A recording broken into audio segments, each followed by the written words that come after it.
كانوا قليلا من الليل ما يهجعون وبالأسحار هم يستغفرون۔ بسم اللہ الرحمن الرحیم۔ شروع کرتا ہوں اللہ کے نام سے جو بڑا مہربان نہایت رحم والا ہے۔ لا الہ الا اللہ کی فضیلت۔ یہ وہ عظیم اور بابرکت کلمہ ہے جس کو کلمہ توحید، کلمہ اخلاص، کلمہ تقوی اور کلمہ طیبہ کہا جاتا ہے، جسے پڑھ کر بندہ دائرہ ایمان میں داخل ہوتا ہے اور صاحب ایمان کہلاتا ہے۔ اور یہی وہ مبارک کلمہ ہے جو حضرت آدم علیہ السلام سے لے کر خاتم النبیین حضرت محمد صلی اللہ علیہ وآلہ وسلم تک آنے والے ہر نبی اور رسول نے اپنی امت کے سامنے پیش کیا، اور اسے ماننے والے کامیاب اور نہ ماننے والے ناکام کہلائے۔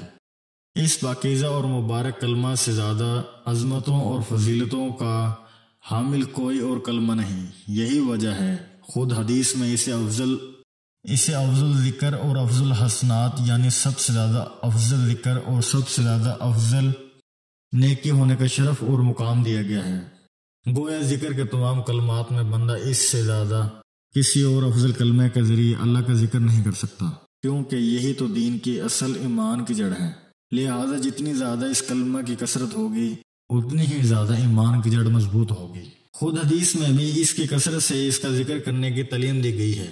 چنانچہ حضرت ابو ہریرہ رضی اللہ تعالیٰ عنہ نبی کریم صلی اللہ علیہ وآلہ وسلم کا یہ ارشاد نقل فرماتے ہیں، لا الہ الا اللہ کا کثرت سے اقرار کرتے رہا کرو، اس سے پہلے کہ تمہارے اور اس کلمے کے درمیان موت حائل ہو جائے اور تم نہ کہہ سکو۔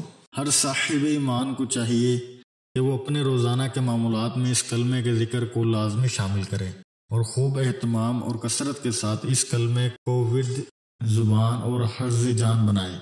بہت بہتر ہے کہ اپنے استطاعت کے مطابق کوئی مقدار مثلا 300 یا اس سے زیادہ مرتبہ پڑھنے کی تعداد مقرر کر کے اس پر پابندی اختیار کرے۔ شوق اور غربت پیدا کرنے کے لیے اس کلمے کے چند فضائل ذکر کیے جا رہے ہیں، جن کو پڑھنے اور سننے سے انشاءاللہ اس کلمے کی اہمیت اور عظمت پتہ چلے گی اور اس کلمے کو زیادہ سے زیادہ پڑھنے کی فکر پیدا ہوگی۔ اللہ تعالی ہمیں اس کلمے کو کثرت سے پڑھنے، سمجھنے اور اس کلمے والی زندگی کو اپنانے کی توفیق عطا فرمائے، آمین۔ حضرت ابو ہریرہ رضی اللہ تعالیٰ عنہ نبی کریم صلی اللہ علیہ وآلہ وسلم کا ارشاد نقل فرماتے ہیں، ایمان کے 70 سے زائد شعبے ہیں، ان میں سے سب سے ادنا شعبہ راستے سے تکلیف دہ چیز کا ہٹانا ہے اور سب سے بلند شعبہ لا الہ الا اللہ کہنا ہے۔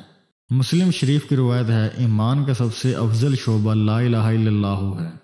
حضرت جابر بن عبداللہ رضی اللہ تعالیٰ عنہ نبی کریم صلی اللہ علیہ وآلہ وسلم کا ارشاد نقل فرماتے ہیں، اذکار میں سب سے افضل ذکر لا الہ الا اللہ ہے اور دعا میں سب سے افضل دعا الحمدللہ ہے۔ حضرت عبداللہ بن عمر رضی اللہ تعالیٰ عنہ نبی کریم صلی اللہ علیہ وآلہ وسلم کا ارشاد نقل فرماتے ہیں کہ لا الہ الا اللہ سے افضل کوئی ذکر نہیں اور استغفار سے زیادہ افضل کوئی دعا نہیں۔ اس کے بعد نبی کریم صلی اللہ علیہ وآلہ وسلم نے ارشاد فرمایا، لہٰذا اے پیغمبر یقین جانو کہ اللہ کے سوا کوئی عبادت کے لائق نہیں، اور اپنے قصور پر بھی بخشش کی دعا مانگتے رہو اور مسلمان مردوں اور عورتوں کے بخشش کی بھی۔ لا الہ الا اللہ 7 آسمان و زمین سے زیادہ وزنی کلمہ ہے۔ حضرت ابو سعید خدری رضی اللہ تعالیٰ عنہ نبی کریم صلی اللہ علیہ وآلہ وسلم کا ارشاد مروی ہے کہ ایک دفعہ حضرت موسیٰ علیہ السلام نے اللہ تعالیٰ سے درخواست کی، اے میرے پروردگار مجھے کوئی ایسی چیز عطا کر دے جس کے ذریعے میں تجھے یاد کیا کروں اور آپ کو پکارا کروں۔ اللہ تعالیٰ نے ارشاد فرمایا، اے موسیٰ لا الہ الا اللہ کہا کرو۔